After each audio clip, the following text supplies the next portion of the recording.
Ghostrunner. Damn. Ghostrunner sets us up. Fuck. Ghostrunner sets us up.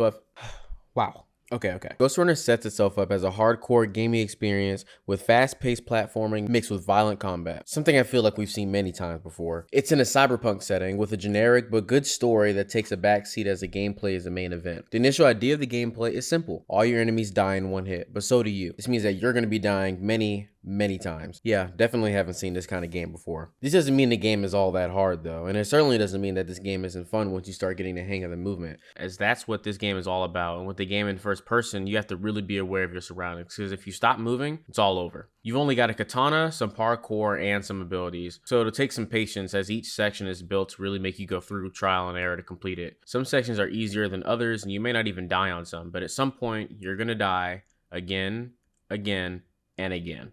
If that sounds interesting to you, or if you've already played games like this before, then this game is something you should definitely give a shot if you haven't already. It's free on PS Plus as of right now if you wanted to go grab it for yourself before watching this video. I just finished the game myself recently and I liked it a lot, so I wanted to give my own thoughts on it. Now before I get into the meat of this game, we really got to talk about what this game nails, and it's its presentation. One thing y'all got to know about me is that I'm a sucker for some good graphics and amazing music, so I guess like everybody else on the internet. Now if you haven't been sold on the game's gameplay yet, then you got to admit that these graphics look astounding. This area you're looking at right now is called Dharma City, and it's exactly what I would envision a cyberpunk city to look like. There's neon lights everywhere, there's fog and pollution in the air, there's even all these resistance signs and graffiti around too. Even these lower levels of the tower still look amazing in their respective sections. You may die 40 times in the same spot and get pissed off, but at least you got something nice to look at. And it's a little hard to stay upset when you got this playing in your ears. It won't. Good.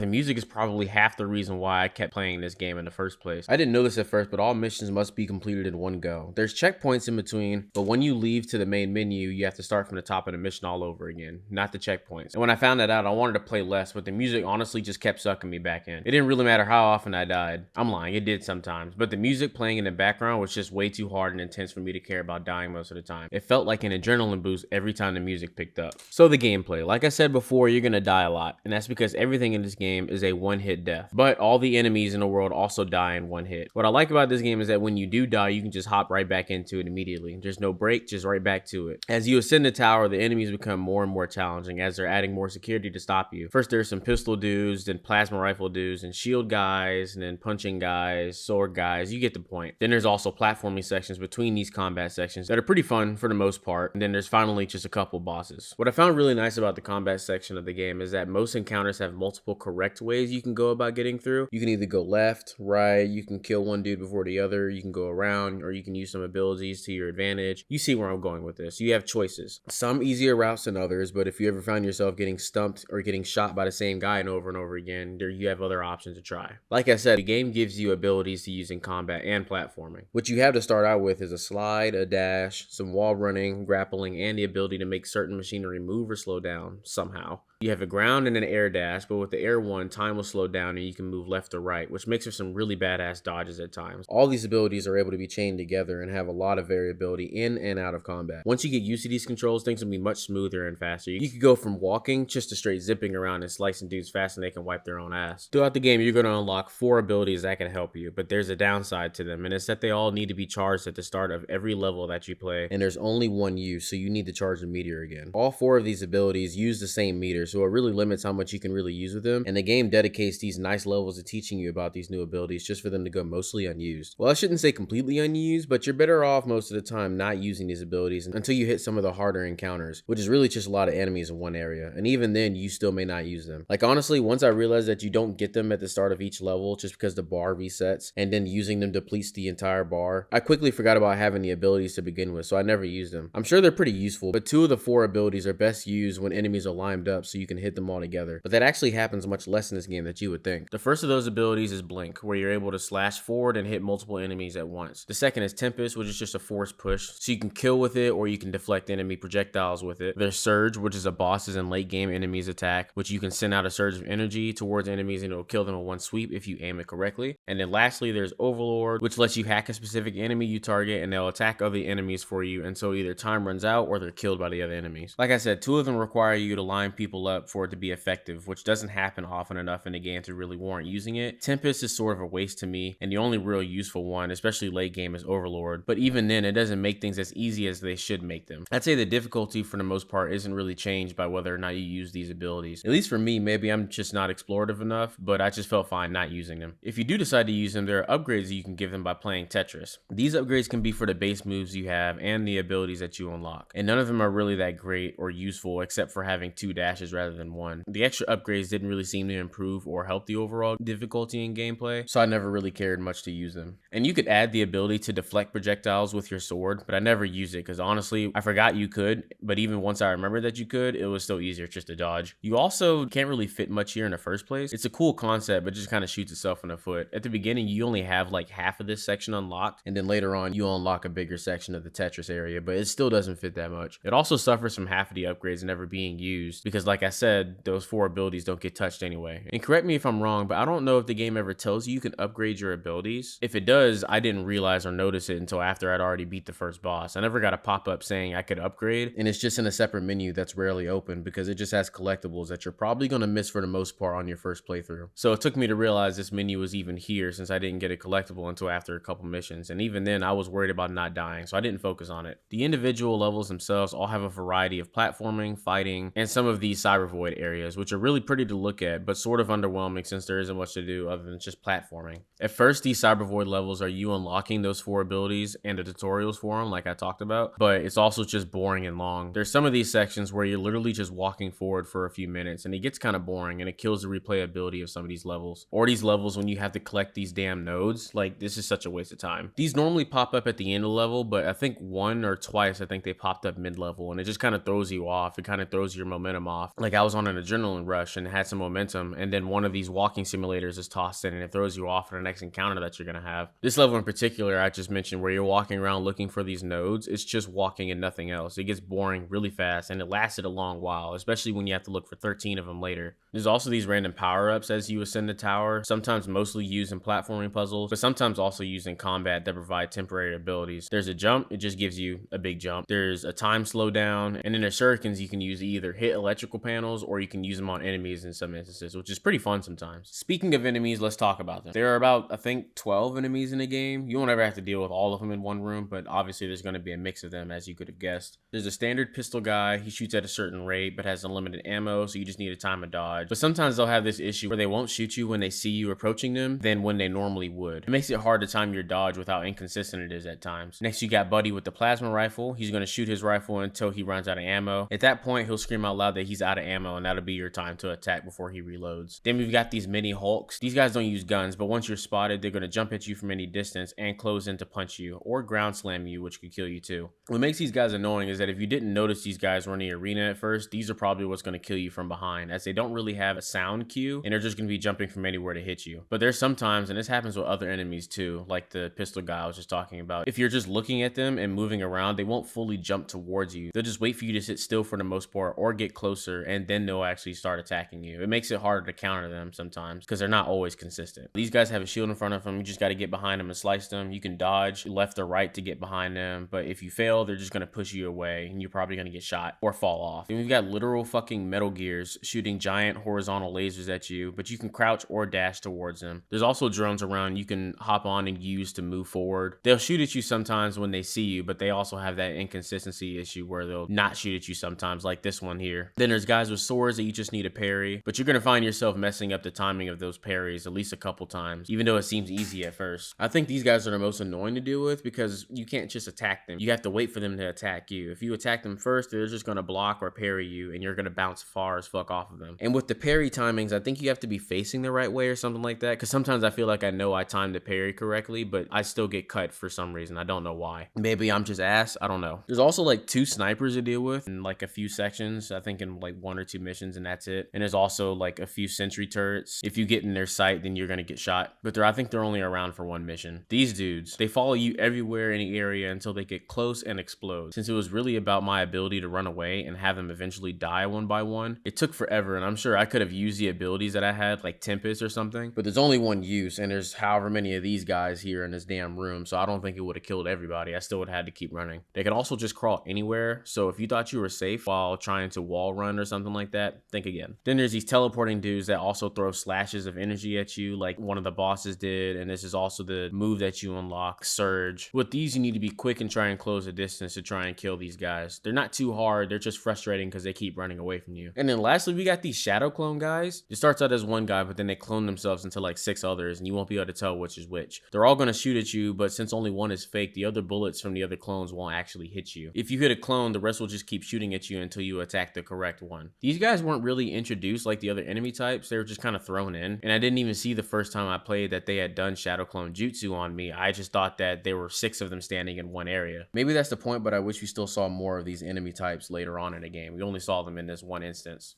The story itself is actually good, but unfortunately it's not as important as the gameplay. So I'm just going to give a summary of the story and a couple thoughts on it, then I'll critique the bosses. So you wake up from falling after getting your arm ripped off by Doc Ock from the Spider-Verse, and a voice comes in your head and starts talking to you. Somehow he's got a connection to your software and begins helping you as you start moving since there's guards looking for you. He tells you can work more on your software once you get him out of prison. As soon as you do, you're taken inside the cyber void and he answers your questions about what happened. Doc Ock, or Mara, had worked with the architect, the guy that's in our head right now, when he was the ruler of the tower, but she betrayed him and eliminated all Ghostrunners, and after called herself the Keymaster. After this defeat, you fell and lost most of your memories, so you don't know who you are or what you are. He just tells you that you're a Ghostrunner, and while you have a human-like body, you're pretty much a cyborg. And so were the other Ghostrunners. They were essentially peacekeepers, the one who kept the order in the tower for Adam. Each of them had differing abilities, except for you. You're just a standard unit, the last one. Adam, or the architect, is dead, sorta. Adam, as a human, is dead, but the architect is an AI, created by Adam to be just like Adam and carry out his plans after death. Luckily, he was able to create this AI before Mara took over because she killed him and he wants to restore order back to the tower. Not only was Adam the ruler of this tower, he also created it. Humanity had been decimated due to something called the Burst long ago, and so this tower was constructed to house whoever was left. He also tells you that you were repaired miraculously by a group called the Climbers, but shortly after you were activated, they were all attacked and eliminated. He withholds some information and says the only important thing is to trust everything he says and to eliminate Mara. Definitely not suspicious. Eventually, someone comes on the radio asking for help, saying they're one of the climbers named Zoe. The architect lied about them and then says they're basically not worth our time. We accept her help and help her as well, even though the architect thinks it is a complete waste of time to help so-called failed rebels. Her and the architect will basically take turns while talking to you, although while the architect can hear her, she cannot hear him. I wonder if I'd made the grade as an engineer.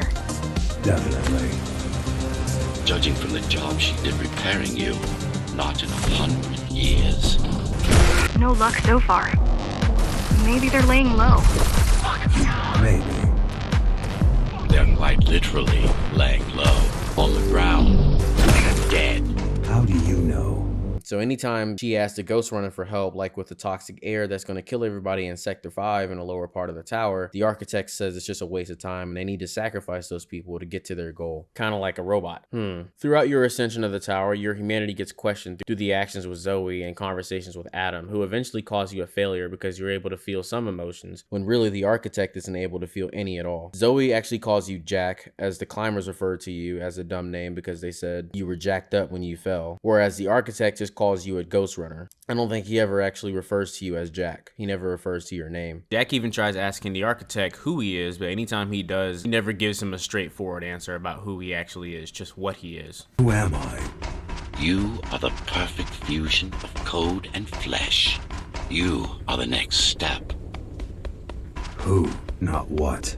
As you're helping Zoe, she explains the tyranny of Mara and the effects it's had on the tower, you know, like all the other cyberpunk stories or dystopias, and Adam will explain everything as well. Basically, the lower parts of the tower are the lower parts of society, and then the higher up you go in the tower, the higher up in status and worth in the tower that you have. You eventually get to the elevator that will take you up to Dharma City, bypass its crazy ass security, and at some point you run into another Ghostrunner that was constructed by Mara that took some data that had pre-burst information on it, which is just knowledge of the old world, really. So you stop the unit incident, you get that data back, and then Mara tells you that the architect won't let you proceed and she'll destroy all Cybervoid systems, eliminating the architect's intelligence. Further up in the tower, Zoe at some point decides to leave her position that she's been speaking to you safely from to go and help another distress signal from another climber. Jack says it could be a trap, but she goes anyway. Mara eventually announces to the tower that her plan is to give everybody the key, hence the Keymaster name. This key, as she calls it, would give everybody the ability to breathe outside once again, but the architect says that even though they'd be able to go outside, they wouldn't be considered human anymore. When learning one of your late game abilities, the Overlord ability, it's then Jack realizes that the architect is just as bad as Mara, taking over people's minds and everything like that. He already had that ability to begin with. Mara starts talking to you and the architect over the same intercoms, but I guess more direct, so only in the rooms that you guys are in. I don't think anybody else hears this conversation. She starts saying that he isn't really Adam, he's only using the Ghostrunners for his bidding since they're all expendable, questioning why did the architect save those people from the toxic air earlier, but then she realizes that the architect doesn't actually have full control over the Ghostrunner, and that actually the Ghostrunner chose to save those people himself, saying that he has free will. The architect then cuts off her communications as she's about to say something else and dismisses it when Jack asks him about it. When you finally face off against Mara, she states that you haven't done anything wrong, but you can't let him win. After defeating her, the architect takes you back into the Cybervoid and thanks you for all your work, but decides that he's going to put you in a sunken place.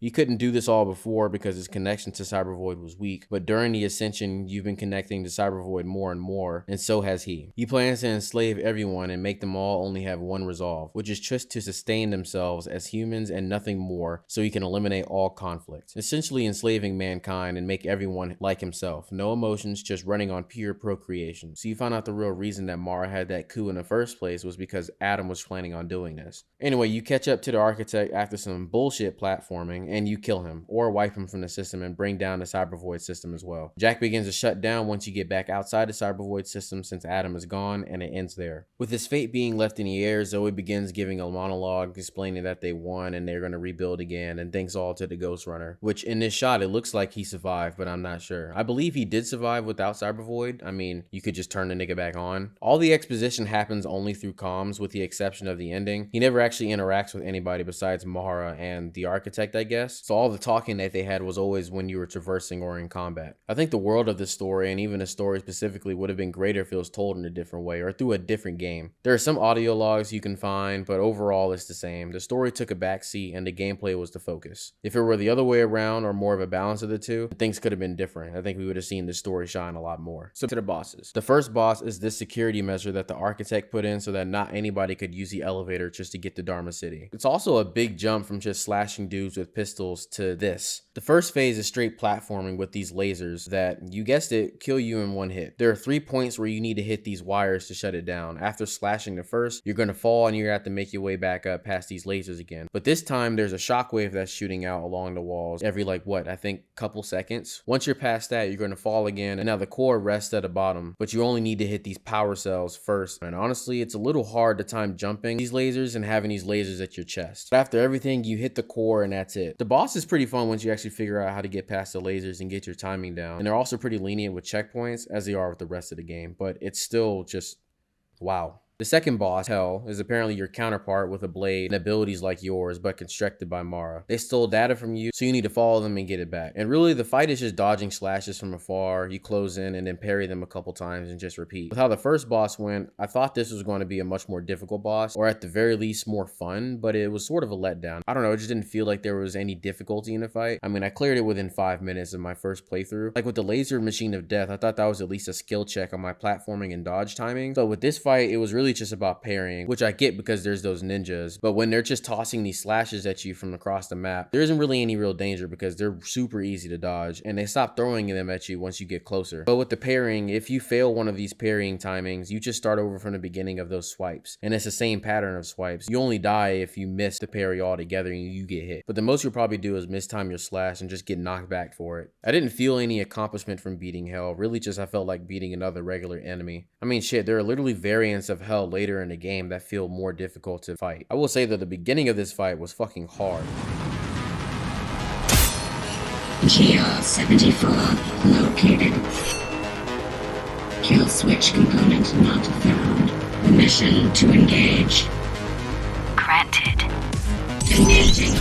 Next is Mara, and I know you're thinking, isn't she the bad guy? You would think she'd be the last boss. Well, I mean, she is, but the following level I consider a boss level, kinda, especially with how difficult the fucking level actually was. Her fight really isn't all that hard, but there's 3 different phases of her fight, each after you hit her once like the other 2 bosses, except with her, she has checkpoints in between each hit. Sorry that she's glowing here, I had on the upgrade that highlights enemies red, but this boss is really just running circles around her, dodging some of her attacks from her tentacles, and then counter. She'll do a couple sweeps, some slam attacks, and energy blasts from the ground, and then she'll try to stab you. They're all pretty easy to deal with, and you just need to dodge them in the first phase until she attempts to stab you, gets caught in one of these electrical boxes behind you in the arena, and then you slash. After that point, starting phase 2, everything's going to be the same, but now she's electrocuting a fourth of the platform that you're standing on. So you'll need to avoid that until you see the platforms above you stop being electrocuted, and the entire platform below you is about to be electrocuted. There's grapples up there so you can get up there and just keep grappling until she's done so you can safely come back on the ground. You do it all a second time, then she'll stab another box, and then now you're on your third phase. Like last time, everything is kept the same, except this time half the platform is going to be electrocuted and it's going to be rotating this time. But other than that, you repeat everything like it was before, and that'll be the end of the fight. Yep, that's it. Sort of drawn out fight that really just could have been better. There isn't a single ability you gained in this game that would help here, especially because they don't let you use them, and they wouldn't be useful here anyway. I just feel like if they were going to give us those abilities, then there should be some sort of payoff for using them later on, but they weren't even available. You can honestly just run a circle around her and still win just fine. The only time you actually have to use something is maybe dodging and actually having to grapple up, which wasn't really a part of the fight. It just helped stall the fight for some time. I just wish the fight with her felt more rewarding, like finishing some of the levels in this game did when you mastered the movement and the abilities. This fight feels less like a focus on your abilities and what you've gained playing this game, and more just being a mini game to get through. It's a really forgettable fight, honestly. And the music here sounds good, but it's just the same as all the other bosses. All bosses except for the next level that I'm about to go over have the same song. Focus. Kill switch or not. Now you can take it down.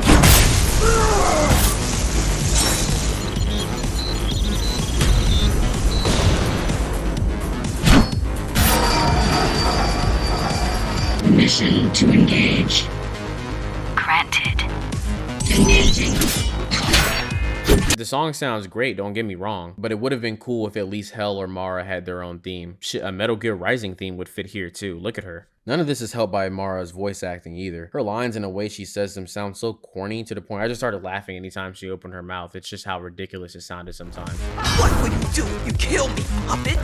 Let him consume you? It's not a person. It's a machine stuck in a loop. Resist him, not me! I should have taken your head! Sometimes I just really wish he'd just stop talking. Oh, look at that. Guess that leads us to the last mission. I'm gonna call this a boss level anyway, since I feel like this level is supposed to test what you've learned about being a Ghostrunner, but just what the fuck are these?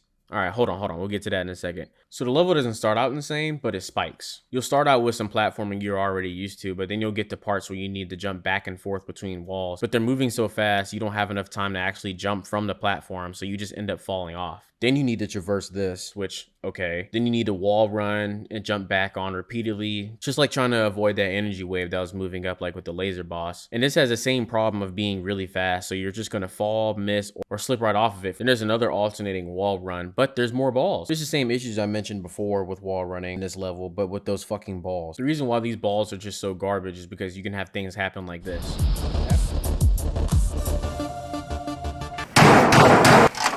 Having to dodge these makes it so much harder to maintain your momentum on these alternating wall runs, but most of the time I died here was because I felt like the game's mechanics were failing me, not just because these balls were in the way. Then there's these, then back to alternating wall runs again, then another last ball rush with some holes in the ground, and that's it. I'm not sure why there was such a massive jump in difficulty. Like, I appreciate the challenges like with the wall running and jumping back and forth. It's just that the difficulty spike sort of came out of nowhere, and it kind of soured the fun at the end because of how it came about. It also didn't help the issues in this game that make this mission so much more difficult. And there's a few I haven't gone over yet, so let's talk about them. I've already gone over the inconsistent shooting of some of the AIs in the game, and it isn't all that annoying because it doesn't happen a lot, but it happened enough. Apart from that, outside of enemies, the movement wasn't always perfect in this game either. The default running speed in this game, for some reason, just feels a little slow to me. He speeds up once you're moving because you're building up momentum, of course, but it still feels like it could be a little faster. Platforming can get really frustrating, and it's supposed to, but I should be upset at myself for failing a jump or mistiming something. But sometimes you go to run on on a wall and this will happen. And I still end up just sliding down. For some reason, he just won't start wall running. There's also the opposite that happens when instead of just dashing over or jumping, you accidentally start wall running on something and then you end up getting shot or you fall off the map. These things happen more so, I feel like, because the game's in first person. So your perspective being like this makes it harder sometimes to perceive distances and directions. On the topic of direction and first person, this is something I like and sort of dislike, and it's not knowing where you died from or how you even died. Sometimes you'll be moving too much or not moving at all and just be shot, or you'll randomly die out of nowhere, but it won't tell you what happened, not even a little camera shift to what killed you. I like this because it makes you think, okay, well, I don't know how I just died, but that recent approach probably won't work if I tried it again, so I need to find out what killed me. It makes you think about your plan, hopefully find out what killed you and avoid it. But then when I don't like it, it's for the same reason, because I don't know what killed me. But there are sometimes you do just end up dying. It doesn't look like you should have died in some spots, but you do. This is especially the case with the bomb-strapped crawlers that we got from Black Ops Zombies. I know I complained about them before, but just what the fuck? Who the hell thought this was a good idea for an enemy? They track indefinitely, there's a lot of them, and they move extremely fast. And you've got no way of attacking back besides your force push. At least as far as I've been able to figure it out, and even with the force push, you probably won't get them all. I just run them out until I get rid of everyone in the area around first, or just ignore them entirely. And I already said this with Mara before, but the voice acting for her and Zoe specifically are just bad. Well, more so for Mara, Zoe sometimes, but anytime Mara speaks up, it just sounds so bad. Jack and Adam both sound very good though. But at the end of the day, these are all just my own opinions. If you feel any different or you agree with anything I said, let me know down in the comments. I'd love to hear everyone's thoughts on this game.